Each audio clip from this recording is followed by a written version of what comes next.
ver el diablo. Ujú. Hay que hacer alguna introducción importante sobre el diablo o varias introducciones importantes porque no es solo una. ¿Cuál es el punto clave del diablo? En primer lugar, su origen. El diablo no existió como tal hasta que apareció el cristianismo. Ujú. Y dentro del cristianismo, incluso no al principio, sino ya pasado cierto tiempo.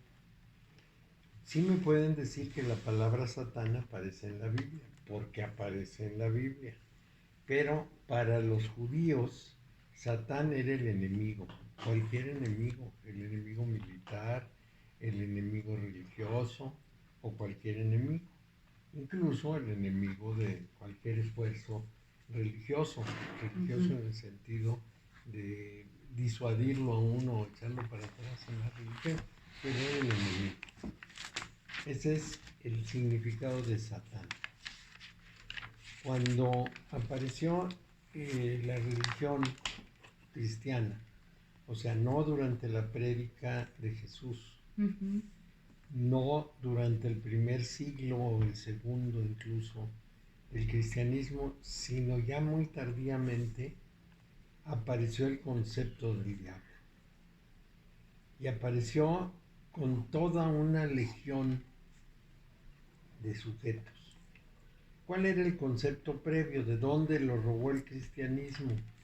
Lo robó del mazdeísmo. En el mazdeísmo, el diablo era no uno, sino una legión de diablos. Ya les he platicado que había dos hermanos hijos de la eternidad que eran Ormuz y Arimán. Y cada uno tenía una legión, y tenía una legión de seres que se desplazaban, pues yo no sé en dónde, porque no existía todavía el universo. Por ahí se desplazaban en el vacío, quién sabe dónde. Ajá. Bueno, entonces no existía el universo para ellos, por supuesto, el universo siempre existió, pero para los mazdeístas no había todavía universo. La eternidad, que es un concepto completamente abstracto, tuvo dos hijos que eran Ormuz y Arimán, y Arimán, el hermano malo, el hermano lleno de defectos, fue el que creó el universo. Y al crear el universo, y con eso determinaba que todo el orden material se viera como negativo o malo, Ujú. porque era creación del hermano malo. Ujú. A su vez, estos como eran como reyes o como príncipes, tenían legiones, legiones de seguidores. Esto evidentemente asociadas con las legiones de los reyes persas, porque la idea es persa, el mazdeísmo es persa. Entonces, esas legiones de seres voladores o seres que andaban en el espacio son lo que terminó convirtiéndose en ángeles. Entonces había los ángeles buenos, seguidores de Hormuz, y los ángeles malos, seguidores de Arimán. Ujú. Esos ángeles malos fueron asimilados por el cristianismo como diablos. ¿De dónde salió la palabra diablo? Salió del griego daimón. Daimón era un ser no físico, no por eso menos real, que inspiraba las búsquedas profundas, vamos a llamarlas profundas o interiores, no espirituales porque los griegos no hablaban de eso. Entonces, ese daimón era un inspirador, por ejemplo, de Sócrates, el filósofo. Él hablaba de su daimón. Bueno, de ahí salió la palabra demonio y luego la palabra diablo. Entonces es un tema típicamente cristiano. Ujú. Eso es lo primero. Segundo, lo asociaron en el cristianismo con un personaje sumamente importante, incluso para los judíos. Los judíos tenían arcángeles, no tenían propiamente un ejército de ángeles, sino hablaban de Gabriel, de Miguel, de Samael y Miguel, Gabriel, Samael, me falta uno. Uriel. Uriel, no. A ver, era ¿Gabriel? Gabriel, Miguel, ¿cuál otro hay? El arcángel Gabriel, Rafael Rafael. y Samael. Bueno, entonces tenían Rafael y Samael. 4 grandes arcángeles. Y Uriel es Esos ángel, 4 ¿no? grandes arcángeles eran lo que pudiéramos llamar emanaciones divinas, eran instrumentos de Dios para distintas cosas. Miguel para vigilar y combatir, Gabriel para avisar, por eso le comunica a la Virgen María que se va a embarazar. Ujú. En fin, tenía sus funciones. Entonces, la tradición judía dice que Dios o Yahvé le pidió a Luzbel y a los otros que adoraran a Adán. Y Luzbel le dijo, yo no adoro a Adán, te adoro a ti, pero a Adán no. Entonces Dios le preguntó, ¿tú puedes nombrar las cosas? Y Luzbel dijo, no. Entonces tienes que adorarle. Y de ahí, según una tradición, Luzbel se desprendió y se convirtió en el ángel malo. Para el caso, en el diablo. Es decir, inmediatamente el personaje de Arimán se lo atribuyeron a Luzbel. Pero en otra tradición la cosa es distinta y es la que se aplica en este caso. Luzbel fue encomendado. Luzbel quiere decir luz bella. Es un ángel de luz. Luzbel recibió la encomienda de separar el paraíso del mundo. La idea fue muy sencilla. Si el ser humano advierte lo que significa el paraíso o el cielo, no va a querer estar en la tierra. Tiene que ver la tierra con mucha ilusión, tiene que ver la tierra como un lugar real y efectivo, en que las cosas son reales, en que todo es real y verdadero. Entonces le encargó a Luzbel que engañara a los seres humanos para que se mantuvieran en el mundo. Es el engañador. Y así es como conocían los hebreos como el engañador a una figura que pudiera desviarlos de la ruta correcta, pero no una figura maléfica en el sentido de que tuviera trinches y torturada, etcétera, sino simplemente que desviara, que confundiera. El engañador confundía. Y por supuesto el engañador lo que hace es hacernos creer que el mundo es real, que el mundo vale, que los objetos del mundo tienen sentido y que tienen valor. ¿Se acuerdan de la idea del espejo? Ujú. Entonces, todo lo que está manifiesto en el mundo, pues es un reflejo en el espejo. Y Luzbel es el encargado de que pensemos que ese reflejo es real.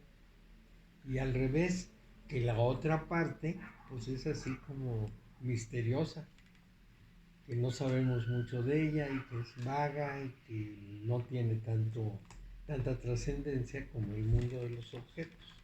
Entonces su función es engañar. Y esa función de engañar hace que divida al ser humano.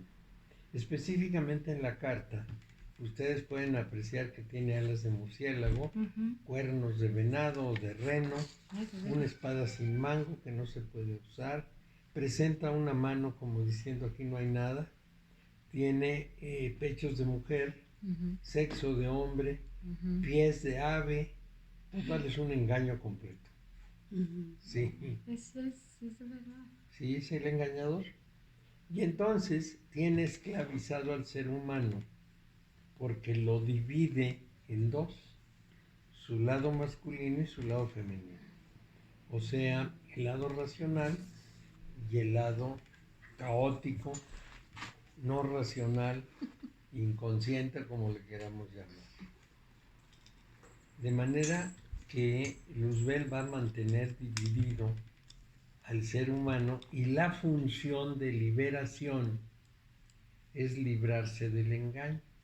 Si ustedes recuerdan, las cartas 12 a 16 constituyen el proceso de liberación.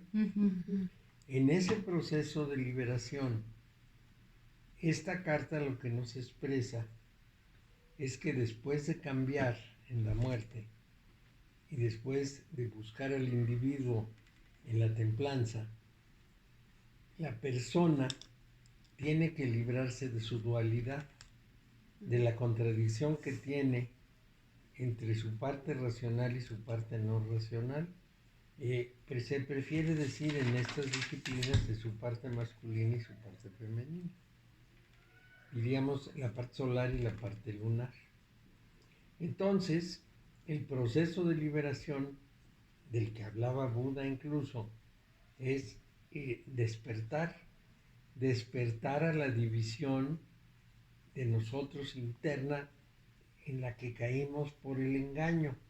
Despertamos del engaño y nos hacemos conscientes de cuál es la verdadera realidad. El derrumbe que se produce cuando se descubre el engaño está expresado en la carta 16.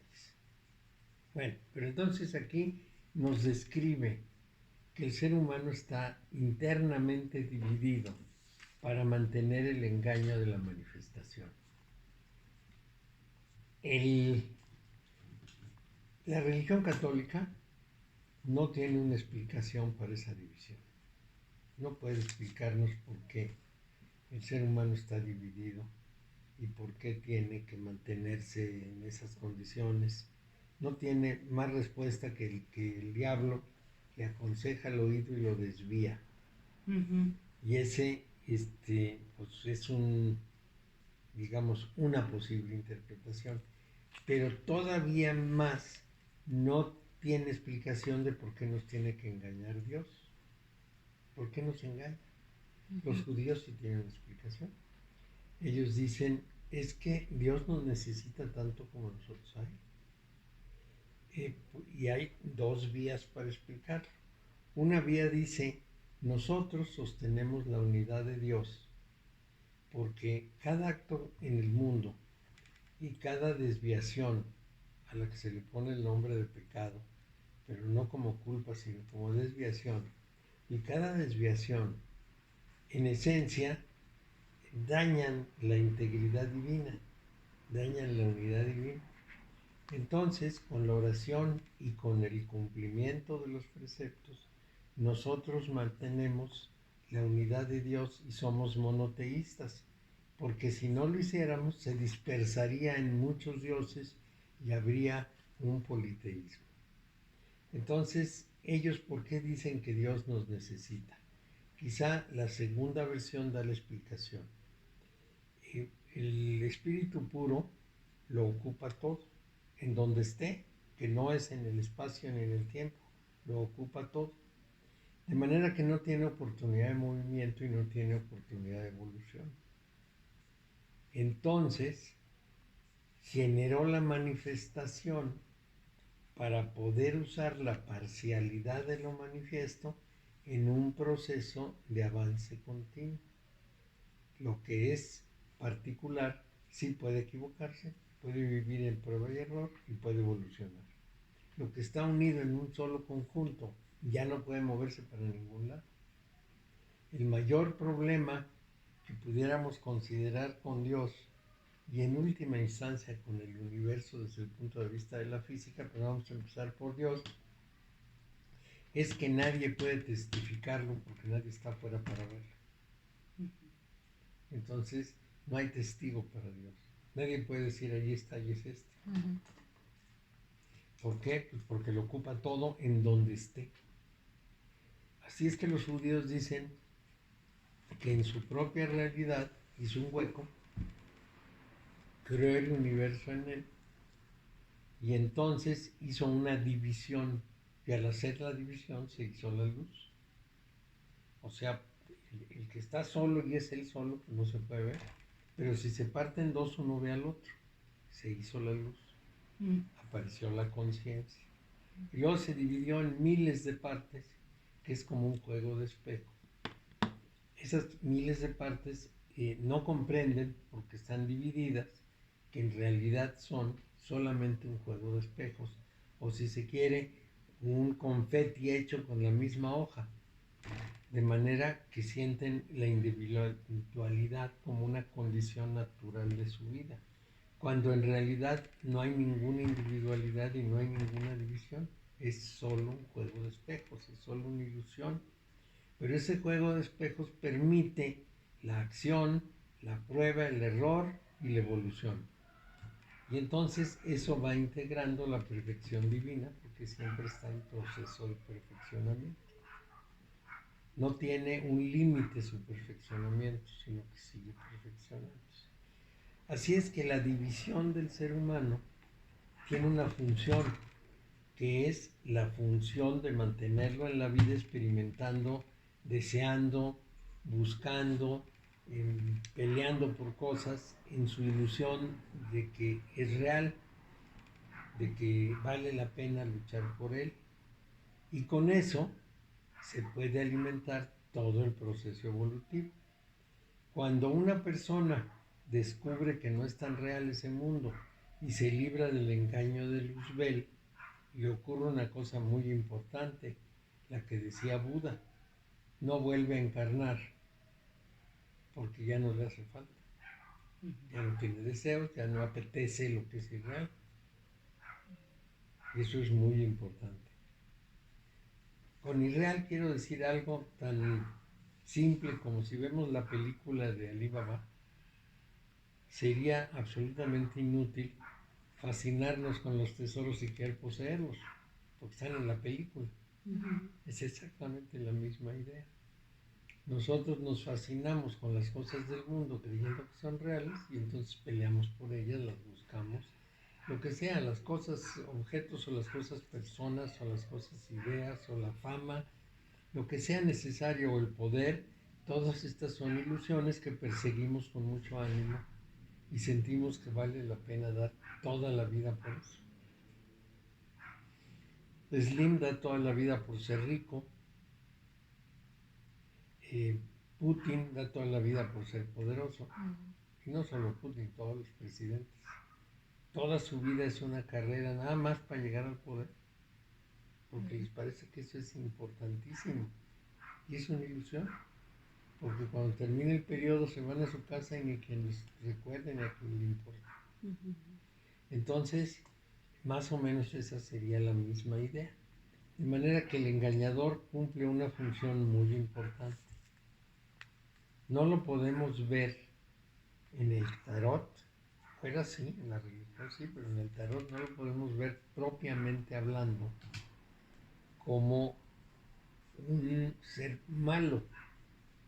Es un engañador para nosotros. Entonces, del otro lado del velo, él es Luzbel, y de este lado del velo es Satán, o el diablo, o Belcebú, o cualquiera de los montones de diablos que existen y de los que nos hablan. Justamente la letra Yin se refiere a un ojo, es decir, el que ve y puede comprender y puede captar. Esto es importante. Su signo es Capricornio, que es un chivo con cola de pez, figura de sujeto o de animal que concibieron en la antigüedad. Ahí también vale la pena que les dé una cierta explicación. No les puedo decir que sea completamente verídica, pero sí les puedo tener que tiene bases.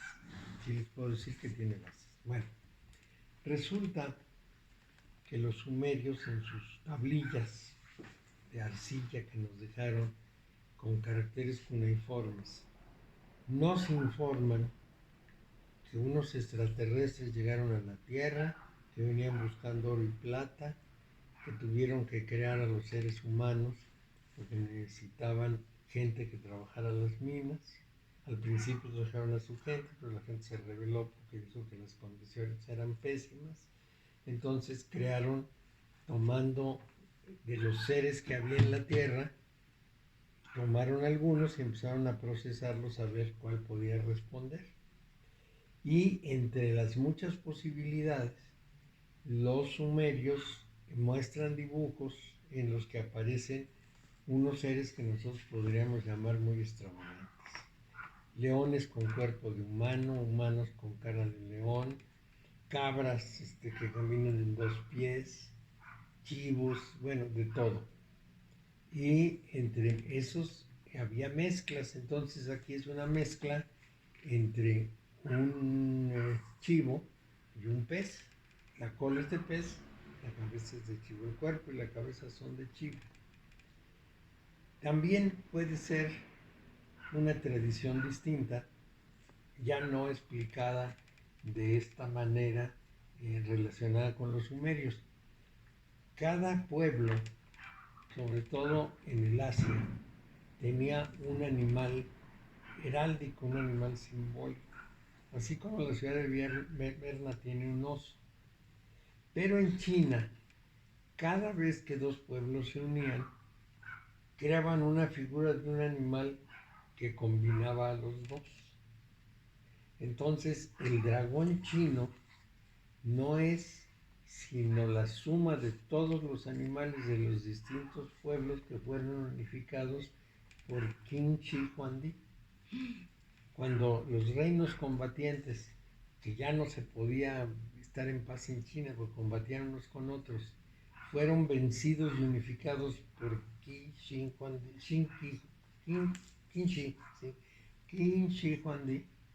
En ese momento, las características de cada uno de esos pueblos se plasmaron en un solo animal, que es el dragón.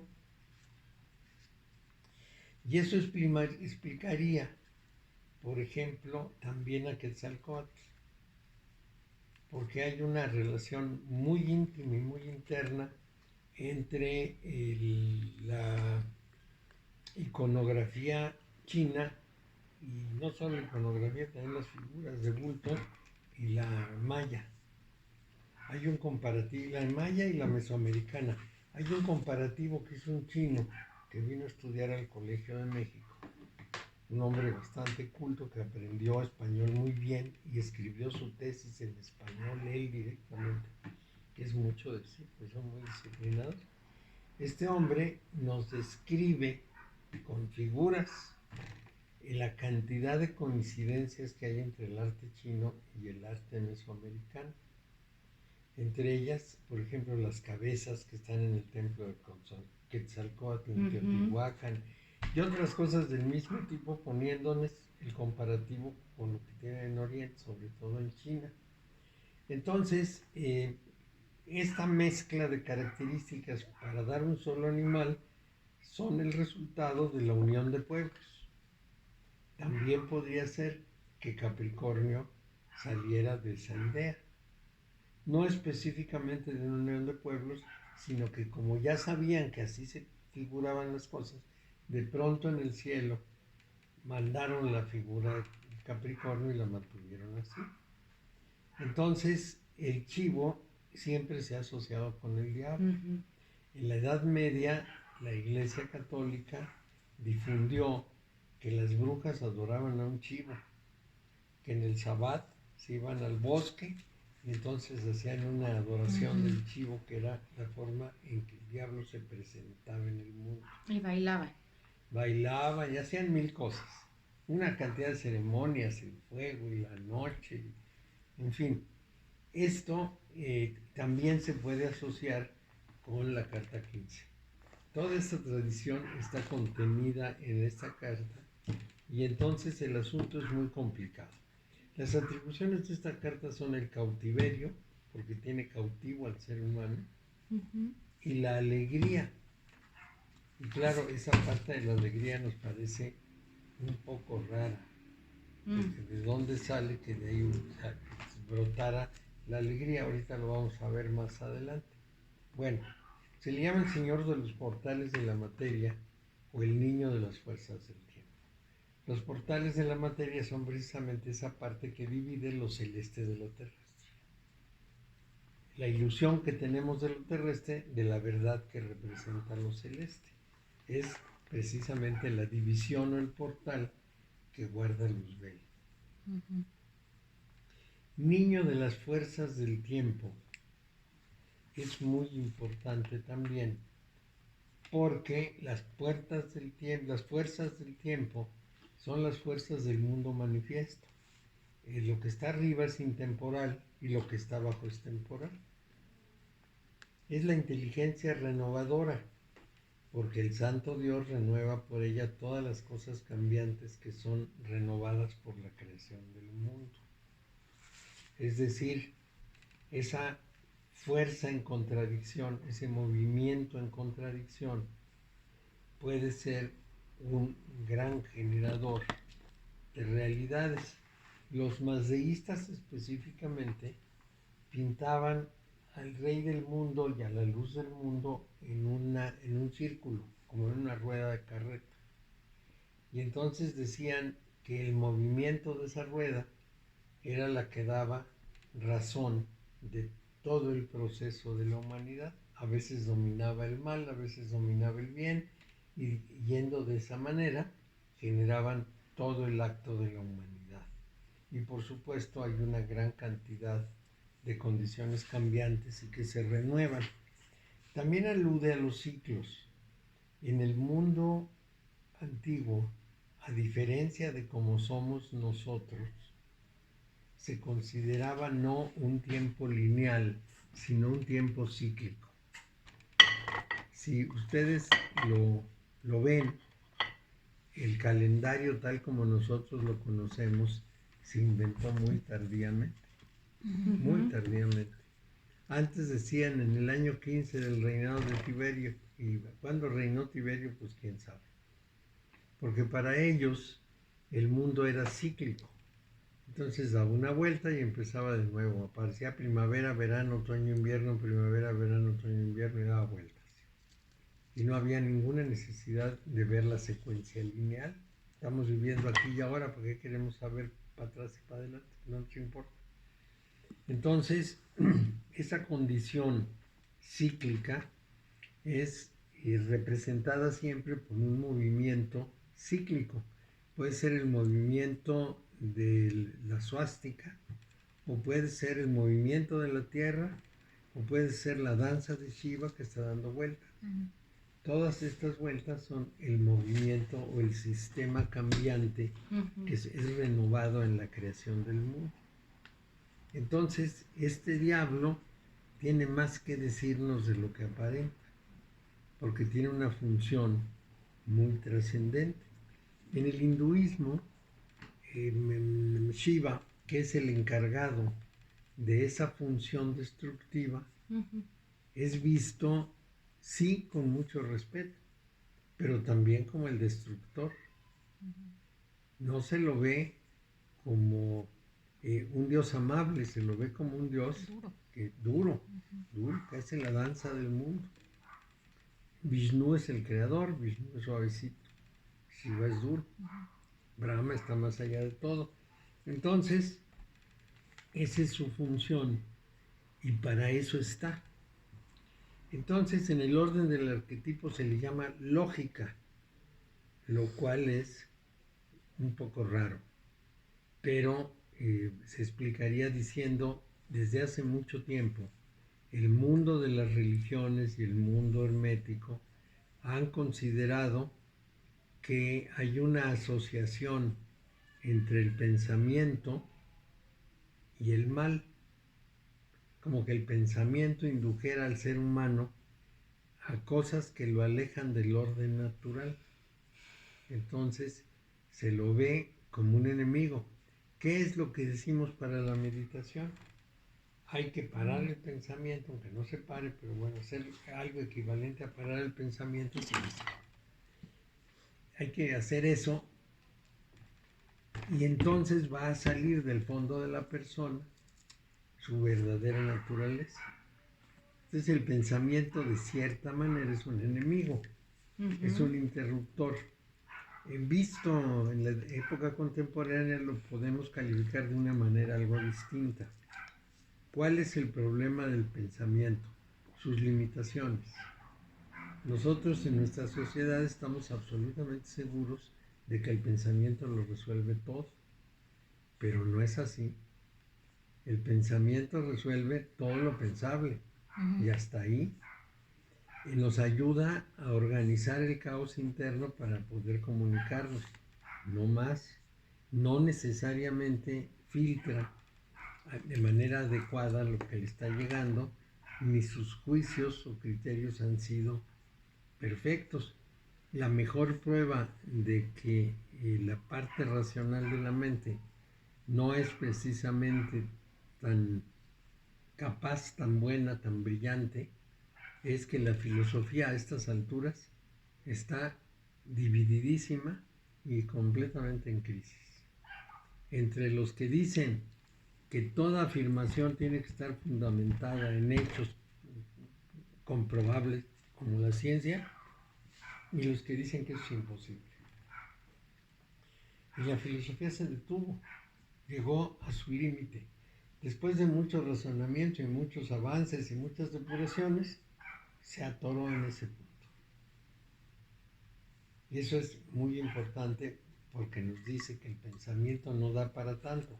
Los neurólogos nos dicen una cosa parecida. Dicen, el pensamiento fue hecho para una función específica, que es la función de la supervivencia en el mundo. Entonces, eso lo entendemos muy bien, pero no podemos usar el pensamiento como una computadora para cualquier cosa que se nos ocurra, porque esas funciones no las tiene. Y eso es muy importante. Por ejemplo, el pensamiento no puede manejar adecuadamente el caos. El pensamiento no puede resolver ciertos problemas que se le hacen muy complicados. Para darles alguna idea, en las ciencias que manejan las matemáticas, especialmente en las que tienen que ver con el universo, la cosmología, la física, etc., las ecuaciones que se manejan son las ecuaciones lineales. Si hay ecuaciones más complejas, ya no se puede. La cabeza no nos da para tanto. Entonces, ahora estamos las computadoras, pero el pensamiento no puede hacer todo, puede hacer aquello para lo que fue construido. Bueno, entonces la lógica, de cierta manera, nos coarta todo lo que no es lógico. Es un problema, es un cautiverio. Si lo queremos ver más fríamente, diríamos, si la lógica fuera lo más brillante de la humanidad, los científicos y los filósofos serían los hombres más sabios y más felices, y no es cierto. No. Toda su lógica le sirve para ciertas cositas, pero no para su vida. En ese sentido, la lógica es contraria. En el orden humano se llama la serpiente Nahash. La serpiente Nahash tiene una función en todo el proceso místico, vamos a llamarle místico o interior o espiritual, y en el orden de la naturaleza se llama destino.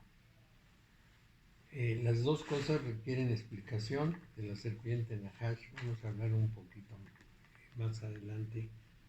Trataremos de ver qué significa para nosotros esta serpiente, pero primero vamos a ocuparnos del destino. Para los griegos y para las personas de aquella época, el destino estaba por encima de cualquier cosa, más allá de sus divinidades. Zeus, Marte, Minerva, Hera, a quien pongan, tenía unas capacidades enormes, los dioses eran inmortales, podían hacer unas obras increíbles, estaban llenos de envidias y de pasiones, pero eran inmortales y extraordinarios. Pero ni los dioses se libraban del destino. También los dioses tenían un destino. Era más poderoso el destino, era el Dios Supremo. Entonces, ¿cómo definimos el Dios Supremo? El Dios Supremo es un ser completamente indiferente, insensible a lo que el ser humano puede estar gozando o sufriendo. Para el Dios Supremo el universo es el objetivo y tiene que funcionar. Si en ese funcionamiento arrastra a los humanos, los contradice, los hace infelices, se mueren o cualquier cosa parecida, para él es indiferente porque él está pensando en el proceso global, en la totalidad y no en los detalles. En cambio, un Dios intermedio, por ejemplo la providencia, puede ser proveedor de soluciones, puede dar luz y puede dar todo lo que le pedimos. Eso pasaba precisamente con los griegos. Sus dioses, digamos, les eran benéficos o maléficos según se llevaran con ellos y según las cosas que hicieran los seres humanos. Pero el destino era incambiable para humanos y para dioses. Entonces el destino tiene una historia muy especial. Es fatal. Se va a dar porque se va a dar. Y entonces sí podemos entender su frialdad en relación con la frialdad de la lógica. La lógica plantea sus conclusiones sin consideración de ninguna especie. Justamente los libros de la lógica moderna, la lógica simbólica, que le llaman también, casi nos empiezan diciendo esa cuestión. Dicen, en las proposiciones humanas, cuando uno dice cualquier cosa, por ejemplo, Napoleón era un general muy brillante o cualquier cosa así, el lenguaje es ambiguo y tenemos que interpretar. Por ejemplo, si yo les digo me estoy muriendo de frío, están seguros que no me estoy muriendo, sino que siento mucho frío.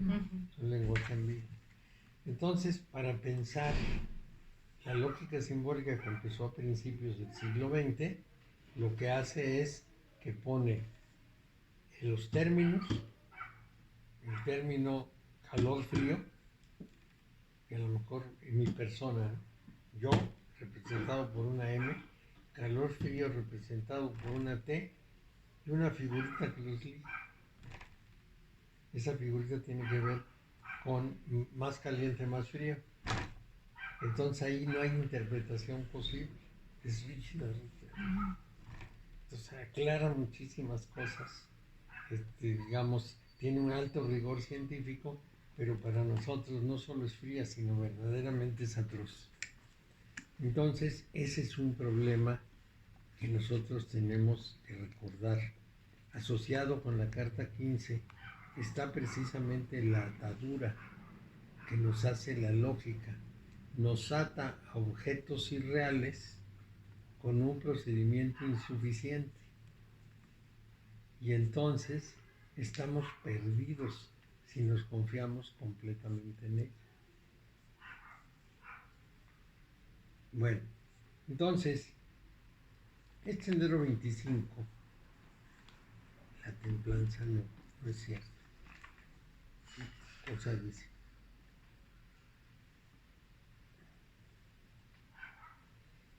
Aquí hay una confusión. Déjenme ver. Sí.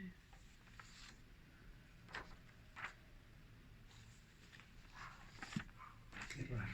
Bueno, el sendero 25, que es la templanza, no es este del diablo, es una noche oscura del alma en el camino del amor o del misticismo devocional, es el sendero en que se pasa de la persona al individuo. Mientras que el sendero 24, la muerte, que son los antecedentes del 15, lo es en el camino del poder o misticismo, pero el de la naturaleza y el del arte. Por su parte, el sendero del diablo es una prueba similar, pero en el camino de la sabiduría. Es el sendero hermético, el sendero de los conocimientos ocultos. Entonces, el primero es amor o misticismo devocional. Bueno, no el primero, la carta 14. La carta 13 es el misticismo de la naturaleza, el camino del poder sobre el mundo material y el camino del arte. El del diablo es el camino de la sabiduría, el camino del conocimiento oculto que está detrás de la ilusión del mundo. Los tres hay que recorrerlos porque no están separados, simplemente son tres caras distintas de la misma realidad. Entonces, si uno es débil en alguno de estos caminos, pero estamos equilibrados, sentiremos que las tres pruebas que nos plantean estos tres caminos son más o menos iguales. Todos tenemos que asimilarlos. El ser humano tiene que probarse en el mundo y probar el poder y probar el arte y probar la naturaleza. Tiene también que darse cuenta que hay una división entre su ego y una realidad más profunda. Y aquí tiene que reconocer que hay verdades ocultas, realidades internas muy profundas en las que también hay que pasar la prueba. Entonces, eso lo podemos lograr por experiencia, experimentando los tres caminos y también reflexionando sobre ellos.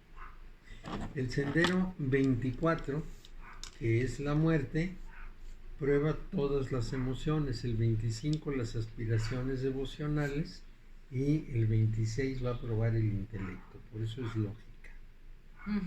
Bueno, entonces nosotros solemos representar a Dios en función de cómo vemos la vida y al ser humano. Lo llenamos de limitaciones, las limitaciones que tenemos en nuestra propia mente pensante y nuestra experiencia del orden superior, es decir, el ser humano desde un principio plantea que tiene que haber un ser superior, desde casi cuando empieza a pensar, pero ese ser superior es del tamaño de su cabeza, no más allá, no puede concebir algo que se le sale del tamaño de su cabeza. Entonces, entre su experiencia, lo que ve del mundo y lo que le dice su cabeza, convierte en dioses a los elementos, la lluvia o la tormenta o el aire o el agua, a las estrellas, a todo lo va convirtiendo, ¿no? A los fenómenos naturales, a los elementos, a las estrellas, los convierte en dioses porque piensa que esos poderes que no están a su alcance tienen alguna superioridad, y luego hace una interpretación de eso. No solo les concede poder, sino que además lo interpreta a su manera. Y generalmente todo está relacionado con el poder terrenal. Por ejemplo, cuando Constantino era emperador, el obispo Eusebio de Cesarea decía que en el cielo, que el reino del cielo era exactamente igual que el reino de Constantino, que el reino de Constantino copiaba el orden celeste. Entonces en el orden celeste había el mero mero, los segundos, los terceros, los soldados, las legiones, todo igualito. Entonces, ¿por qué? Pues porque es la única forma de concebirse. Cuando hablamos del Señor Dios de los ejércitos, tendríamos que preguntarnos, ¿cuáles ejércitos? Sí, ¿por qué ejércitos? ¿Para qué quiere Dios unos ejércitos? Pero el concepto es muy claro, es Jehová Sabaoth, el Señor Dios de los ejércitos. ¿Cómo que ¿qué harán los ejércitos? Yo aquí en León vi un día una marcha de los ejércitos divinos. Eran unas señoras, las de enfrente traían un estandarte del templo al que pertenecía, y las de atrás venían marchando con ellos, traían unas bandas que decían coronela, generala, y una banda atrás tocando el tambor y la trompeta de unos muchachos.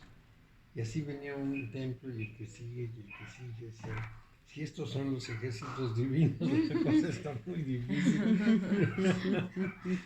Pero se sentían muy propias. Entonces era su banda que decía la coronela, quién sabe qué, ¿no? Entonces, si seguimos lo que nos dice el pensamiento budista, ni las palabras ni el pensamiento lo alcanzan. No podemos concebir esa realidad superior con nuestra mente humana. La única forma de acercamiento a esa realidad es intuitivo directa. Los gnósticos decían por gnosis, por contacto directo con esa otra realidad.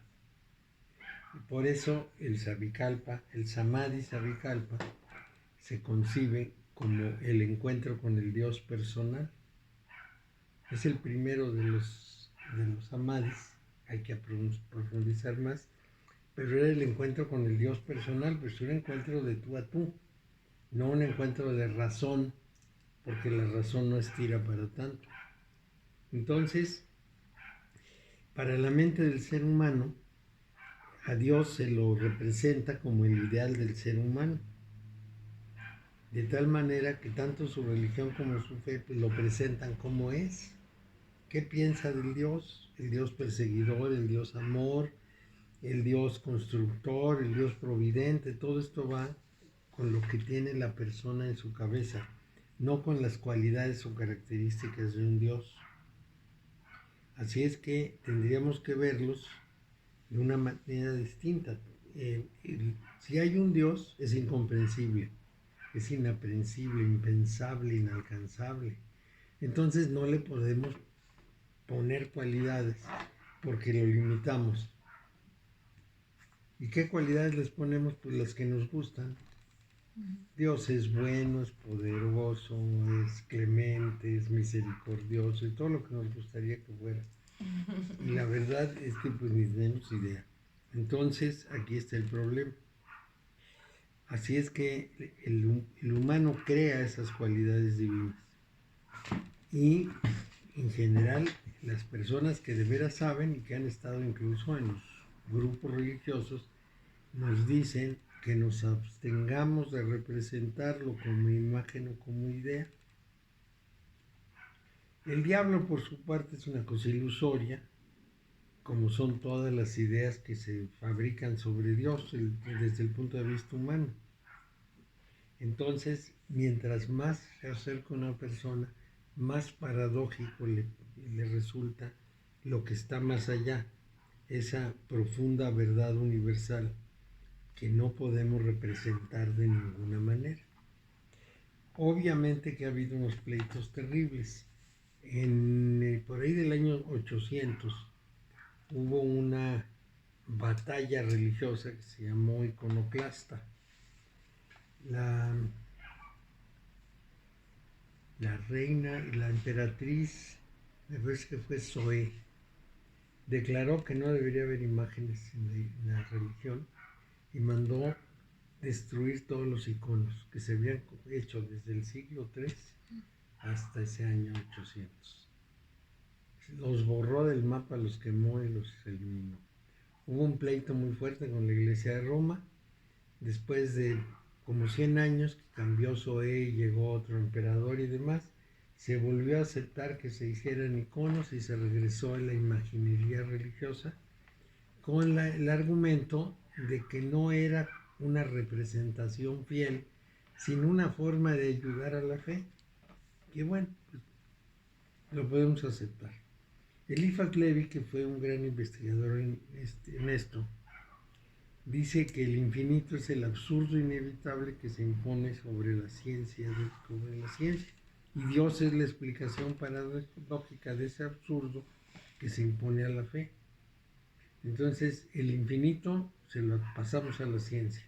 Y a Dios le ponemos precisamente la misma cuestión sobre los absurdos que decimos que deben explicarse por la fe.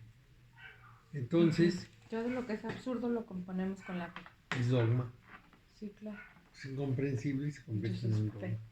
No estoy dispuesto a ceder en el dogma, entonces díganme lo que sea. Justamente fue, ¿quién fue el que dijo esta primera cosa? Uno de los sabios padres de la iglesia hizo la afirmación de lo creo porque es absurdo. No como lo interpretamos de manera normal. Creo que fue San Ambrosio de Milán el primero. No fue alguien antes, pero bueno, ya me acordaré. Pero el caso es que el tema es muy simple. Cuando le decían, pero todo lo que tú propones es absurdo. Y decía, por eso es cuestión de fe. No es cuestión de razón. Con la razón no lo entiendo. Claro. Tengo que creer, dado que es absurdo. Es decir, aceptaba que era absurdo, pero la fe lo brincaba el absurdo lógico. Entonces, el problema es cómo equilibramos ciencia con fe.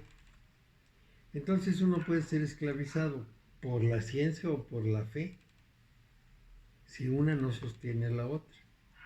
El engañador, en este caso, es el diablo, el que hace la ficción del mundo, el velo de Maya que le llaman en Oriente, y justamente lo que va a hacer ese diablo es engañarnos con su figura, y con eso nos dan lo suficientemente claro el ejemplo de que es falso. En este caso llamamos nuómeno a lo que es la esencia y fenómeno a lo que es la presencia. Entonces, si nos damos cuenta, la espada la tiene en la mano izquierda, en la imagen. Ajá. Eso quiere decir que lo que nos están pintando ahí es la imagen en el espejo.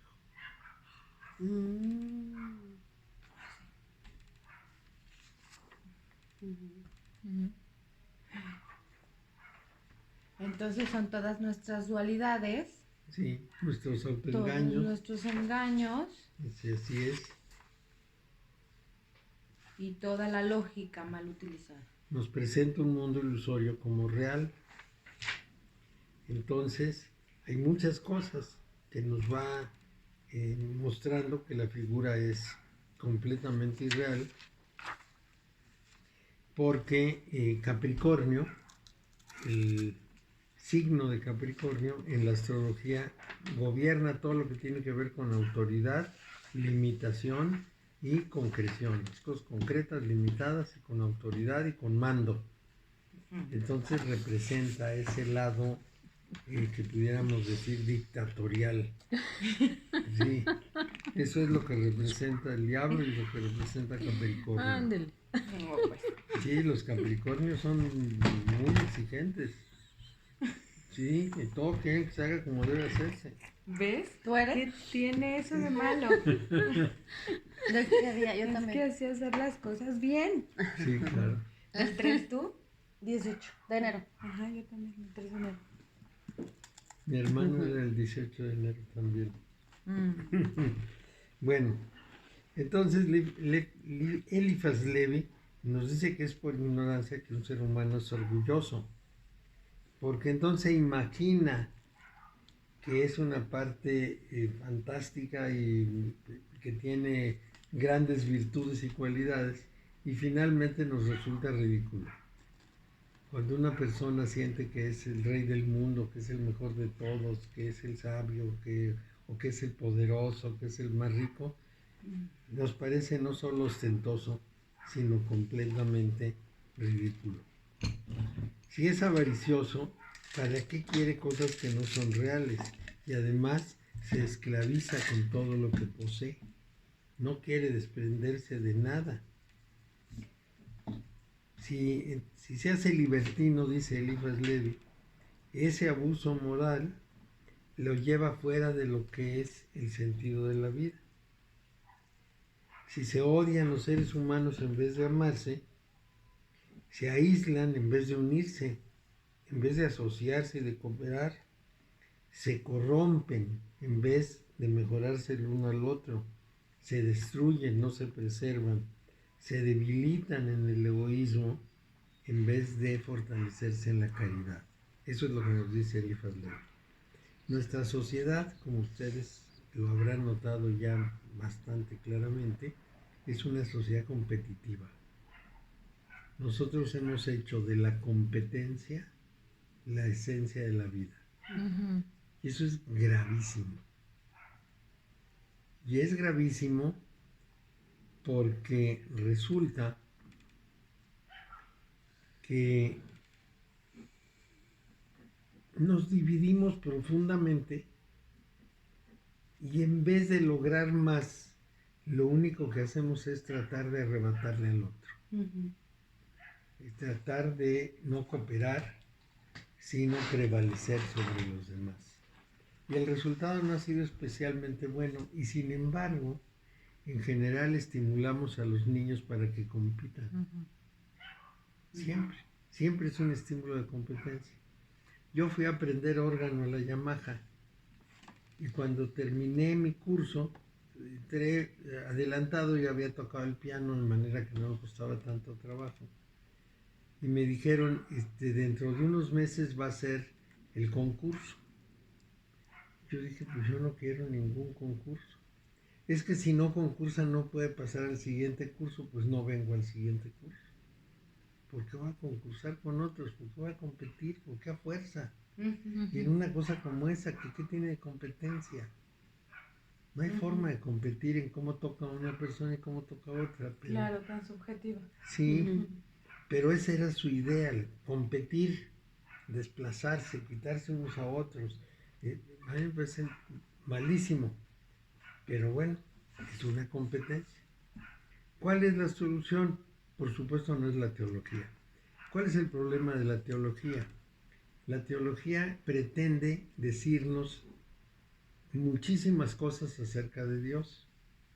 ¿Cuál es la ciencia de Dios, la lógica de Dios, teología?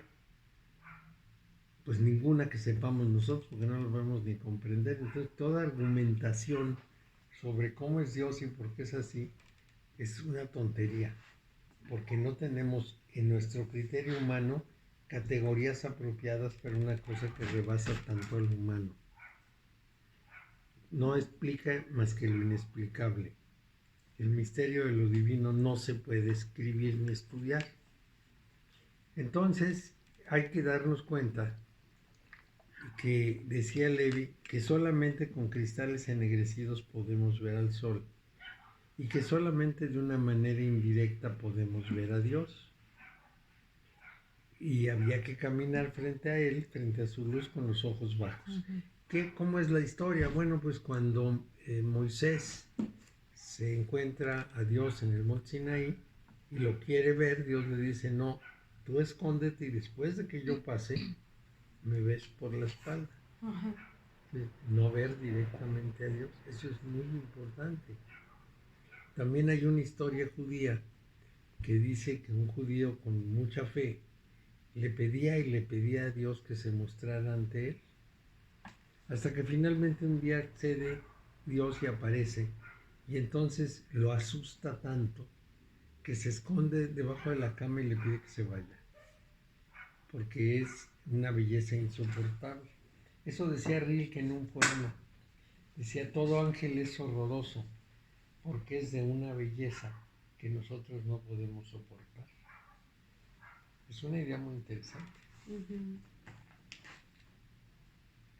Bueno, entonces, aquí es muy importante, son dificultades irremontables las de querer fijar la mente concreta en Dios. Entonces, tampoco podemos en los sefirot colgarnos de una imagen específica porque son emanaciones divinas. Así es que nosotros tenemos que brincar de un sefirot al otro a través de los senderos y tenemos que aceptar cómo es el sendero, aunque no lo comprendamos. Cada sendero es un proceso de transformación de la conciencia. Por ejemplo, de la intelectualidad de Hod a la conciencia limpia de Tifaret o a la conciencia natural de Netzach. Aquí dice, el chivo puede saltar cada vez más alto hasta convertirse en el ojo alado que todo lo ve, el de los egipcios. Entonces es muy importante, nos dice Levi, la intuición y no la lógica formal. La lógica formal sirve para un razonamiento sistemático. Para eso está la ciencia. Pero la comprensión de lo incomprensible solamente se puede alcanzar a través de la intuición. También en este sendero tenemos otro concepto muy importante, el del chivo expiatorio. El que absorbe y se sacrifica, absorbe todo lo que es negativo y se sacrifica para extinguirlo. Y es sacrificado. El chivo expiatorio es el que paga todas las culpas. esa idea del chivo expiatorio es la que se aplica al Cristo. Entonces, esto es viejo, es decir, no es un invento de la religión cristiana, sino que es un invento mucho más viejo, en el que las culpas del mundo podían ser purgadas por espíritus avanzados o por seres con mucho poder. En una historia china, es una historia interesante, al nieto del rey Wen lo van a nombrar rey, pero un ascenso de esa categoría requiere un sacrificio del mismo tamaño. Entonces el nieto del rey Wen invita a un amigo suyo a subir a una montaña y cuando está en el lugar apropiado lo empuja y lo sacrifica. Es la víctima sustituta. Eso es, por ejemplo, el caso del Cristo. Su sacrificio sustituye el sacrificio de los seres humanos. Es el chivo expiatorio, es la víctima que hace la sustitución. Y esto es muy importante. En la humanidad siempre hubo la creencia que un gran beneficio requería al mismo tiempo un gran sacrificio. Ya no nos lo piden, cuando menos no tan directamente. Sí, nos han ido bajando las cuotas. Sí, y no lo dicen tan francamente, pero a veces lo exigen. Cuando entré yo al gobierno, un amigo me dijo, aquí en el gobierno todo lo tienes que pagar. Si te hacen un favor, tú tienes que pagar con un favor equivalente, pase lo que pase, sea como sea. Bueno, pues es el mismo tipo, ¿no? A cambio de este beneficio, el sacrificio. Es muy, muy importante. Y eso es lo que pasa. Si uno le pide a un amigo, oye, mete a esta gente por ahí contigo, él nos va a pedir algo equivalente. Siempre debe haber correspondencia. Bueno, entonces, todo lo que es necesario tenemos que hacerlo conforme a la ley divina. Así es que muchas veces podemos tomar lo de otros y purgarlo en nosotros. Esa es una de las funciones típicas de los santos, hacer los sacrificios para liberar a otros seres humanos de sus culpas. Ese es un camino típico de los santos. Así es que es un difícil sendero. Entonces, el tibetano, que es un personaje de un libro de Alice Bailey, decía que este símbolo, este signo es la firma de Dios. Es el camino que va del intelecto a la intuición, de la mente concreta a la mente abstracta. Y se representa como una paradoja, como las paradojas del Zen. ¿Por qué es el señor de los portales de la materia? Porque la manifestación material que incluye el espacio y el tiempo es consustancial para el engaño de los sentidos. Los sentidos nos engañan a través del espacio y el tiempo. Y ahí está también el acto mental de pensar, que también nos puede engañar y nos engaña frecuentemente. Entonces, la mente pensante no es la mente para ver a Dios, sino para la vida material, porque la mente pensante solo ve un reflejo de sí misma y de su sociedad. Eso es lo único que puede ver. Puede ver todo lo que es significativo para él. Uno de las críticas más importantes sobre la historia, es decir, la práctica de la historia, sobre los historiadores que hacen historia, es que suelen ver en las sociedades antiguas lo que es significativo para el momento actual, no lo que fue significativo en su momento. Entonces de pronto nos hablan de ciertos elementos que fueron los que finalmente se manifestaron en el futuro, que nosotros vemos como ha pasado, cuando en realidad no desciframos un mundo en su contexto, sino en nuestro contexto. Esa fuga de contexto se criticó mucho en todo el estudio de la historia, y claro, los historiadores contemporáneos se libran bastante de caer en esa tentación, porque en realidad en el momento en que se produjo algo, nadie tenía la menor idea de qué podía pasar. Les voy a dar un ejemplo que nos da un historiador. Dice, nadie durante el tiempo de Constantino en el Imperio Romano pudo imaginar que una pequeña secta esotérica judía se iba a convertir en la religión del imperio. Nadie pensó que eso podía llegar a esas alturas. Dice, es como si ahora nos dijeran que en Estados Unidos dentro de 25 años va a imperar la secta Hare Krishna. Nosotros decimos, estás loco. Pero eso es lo que pasó en el Imperio Romano. Los cristianos eran perseguidos, eran matados, eran enviados al circo romano, les pasaban horrores. Apoyan a Constantino, empiezan a crecer, y para el año 500, que son 200 años después, son la fe del imperio, la religión del imperio oficial. Todas las demás tienen que desaparecer. Nadie podía haber previsto eso. Entonces nosotros destacamos a las figuras importantes, que este hizo esto y aquel hizo aquel. No, es algo que no era posible concebir en esos momentos. Entonces no es que nuestros mundos de manifestación sean malos, son necesarios para la prueba y el error. Lo que pasa es que nuestros conceptos del tiempo, el espacio y la materia son ilusorios. Nos ilusionamos con eso, los consideramos permanentes, y se los voy a decir de otra manera. Si lo único que puede sobrevivir de nosotros es la conciencia, porque el cuerpo no va a sobrevivir y el cerebro tampoco, entonces nuestro mejor trabajo es un trabajo de la conciencia, no un trabajo que tenga que ver con el cuerpo ni con el orden material. Porque lo del orden material nos va a durar hasta que nos muramos, pero lo de la conciencia nos va a durar después.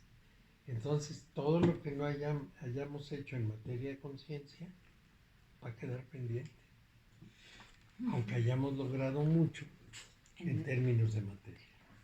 Y eso es la parte importante. Entonces, con el ojo espiritual es con lo que se debería ver todo. Y el ojo espiritual está más allá del espacio, del tiempo, de la medida y de la decadencia. Entonces cita el Apocalipsis. Mira, yo hago nuevas todas las cosas. Bueno, eso nos lleva a la tabla de Esmeralda. ¿Han oído de ella? Sí, no nos contaste. Es verdad, sin mentira, cierto y muy verdadero. Sí, nos has hablado de ella muchas veces. Sí. Lo que está La tabla abajo de es similar a lo que Esmeralda está arriba. se suponía que resumía la sabiduría de la alquimia y la sabiduría de todo lo que podría ser la construcción del mundo. Se suponía que estaba grabado en una mesa de esmeralda que habían hecho los árabes. Esa mesa de esmeralda, todo esto que os voy a decir es leyenda, estaba en el Vaticano. Llegaron los godos y se la llevaron junto con sus demás tesoros. En España la tenían encerrada bajo 24 llaves. Cuando los musulmanes, ya no sé si eran los abadíes, los sarracenos, cuando los musulmanes conquistaron España, rompieron los candados, se apoderaron de la tabla de Esmeralda, se la llevaron al mundo árabe y desapareció. Pero lo importante es lo que tenía escrito la tabla, que es esta. Es verdad sin mentira, cierto y muy verdadero. Lo que está abajo es similar a lo que está arriba, y lo que está arriba asemeja a lo que está abajo, para que se cumpla el milagro de la cosa una. De esta manera, todas las cosas han sido y han venido de una. Así, todas las cosas han nacido de esta cosa única por adaptación. El sol es su padre, la luna es su madre, el viento la ha llevado en su vientre, la tierra es su nodriza, el telema de todo el mundo está aquí. Eso podría traducirse como el origen de todas las maravillas que viste en el mundo entero está aquí. Su poder en el mundo no tiene límite. Separarás la tierra del fuego, lo sutil de lo denso, dulcemente, con gran industria. Asciende de la tierra al cielo y vuelve a descender inmediatamente a la tierra. Reúne la fuerza de las cosas superiores e inferiores. Tendrás de este modo toda la gloria del mundo y por ende toda la oscuridad se apartará de ti. Es la fuerza fuerte de toda fuerza, porque ella vencerá cualquier cosa sutil y penetrará toda cosa sólida. De este modo ha sido creado el mundo. He aquí la fuente de las admirables adaptaciones antes indicadas. Por esta razón he sido llamado Hermes Trismegisto, porque poseo las tres partes de la filosofía universal. Lo que he dicho de la operación del sol está completo. Qué bonito. Se supone que si un alquimista puede descifrar esto, entonces puede alcanzar el polvo de proyección o piedra filosofal y ganar la vida eterna y la salud completa.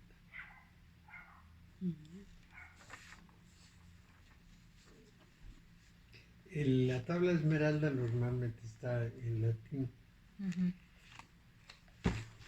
pero pues, yo creo que se entiende. Sí. Codest inferius et sicut codes superius et codes superius et sicut codes inferius ad perpetranda miracula rei unius, rey unius, la cosa única.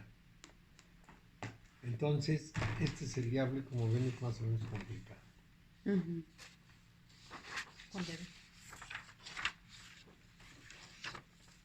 Y esa tabla de esmeralda, recuerden dónde la tienen, porque van a oír de ella varias veces y es bueno de pronto repasarla y tratar de entenderla. Si me acuerdan, en la próxima sesión les doy alguna explicación, aunque sea mínima, de cómo puede entenderse lo que dice la tabla de esmeralda.